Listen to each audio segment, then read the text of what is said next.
संज्ञा से अव्यय तक, फ्रॉम नाउन टू द इंडिक्लिनेटेबल्स, जो वेरी इंपॉर्टेंट है। मैं क्लास स्टार्ट करती हूँ। शब्द और पद। जब शब्द स्वतंत्र रूप से प्रयुक्त होता है और वाक्य के बाहर होता है तो यह शब्द होता है। शब्द word is very important, basic है, इसलिए बहुत इंपॉर्टेंट है। तो इसलिए बेसिक पढ़ेंगे तो क्वेश्चन पूरा पेपर में कर लेंगे, तो वेरी इंपॉर्टेंट है। किंतु जब शब्द वाक्य के अंग के रूप में प्रयुक्त होता है तो इसे पद कहा जाता है। वेरी इंपॉर्टेंट, पद मतलब कि स्वतंत्र रूप से प्रयुक्त होने पर शब्द शब्द कहलाता है, किंतु वाक्य के अंतर्गत प्रयुक्त होने पर शब्द पद कहलाता है। पद के भेद। पद के 5 भेद होते हैं: संज्ञा, सर्वनाम, विशेषण, क्रिया और अपव्यय। संज्ञा, जिसको इंग्लिश में नाउन बोलते हैं। संज्ञा की परिभाषा है: संज्ञा को नाम भी कहा जाता है। किसी प्राणी, वस्तु, स्थान, भाव आदि का नाम ही उसकी संज्ञा कही जाती है। दूसरे शब्दों में किसी का नाम ही उसकी संज्ञा है तथा इस नाम से ही उसे पहचाना जाता है। संज्ञा न हो तो पहचान अधूरी और भाषा का प्रयोग भी बिना संज्ञा के संभव नहीं है। संज्ञा के प्रकार।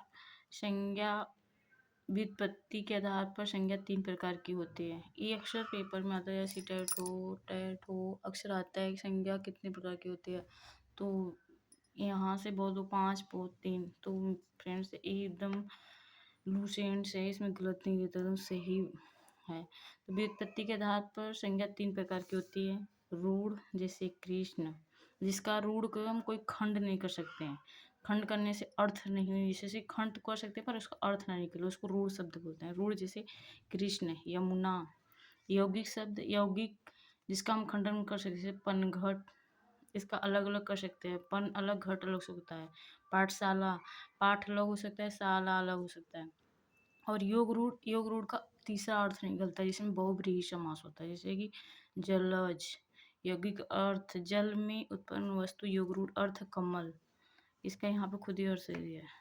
नेक्स्ट है, अर्थ की दृष्टि से संज्ञा 5 प्रकार की होती है: व्यक्तिवाचक संज्ञा, जातिवाचक संज्ञा, द्रव्यवाचक संज्ञा, समूहवाचक संज्ञा एवं भाववाचक संज्ञा।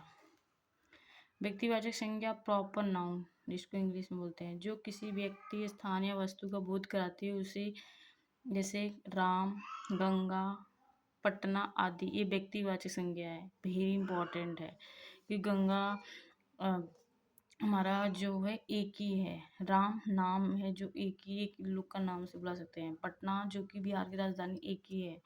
तो जो चीज़ एकदम बोलते हैं ना कि कंफर्म हो, वो हमारा व्यक्तिवाचक संज्ञा हो। जातिवाचक संज्ञा कॉमन नाउन, जो इंग्लिश में बोलते हैं। कॉमन नाउन जो संज्ञा किसी जाति या का बोध कराती है उसे जातिवाचक संज्ञा कही जाती है, जैसे नदी, पर्वत, लड़की आदि। नदी जातिवाचक संज्ञा है क्योंकि यह सभी नदियों का बोध कराती है, किंतु गंगा एक विशेष नदी का नाम है।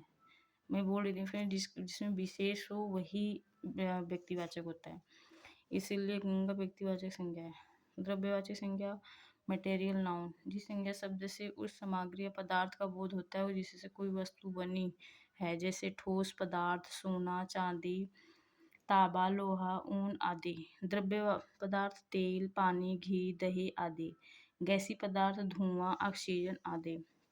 समूहवाचक संज्ञा कलेक्टिव नाउन, जो संज्ञा शब्द किसी एक व्यक्ति या वाचक न होकर समूह, समुदाय के वाचन है, जैसे वर्ग, टीम, सभा, समिति, आयोग, परिवार, पुलिस, सेना, अधिकारी, कर्मचारी, ताश, सीट सेट, ऑर्केस्ट्रा आदि। भाववाचक संज्ञा अब्स्ट्रैक्ट नाउन, किसी भाव, गुण, दशा आदि का ज्ञान कराने वाले शब्द भाववाचक संज्ञा होते हैं, जैसे क्रोध, मिठास, यौवन, कालिमा आदि।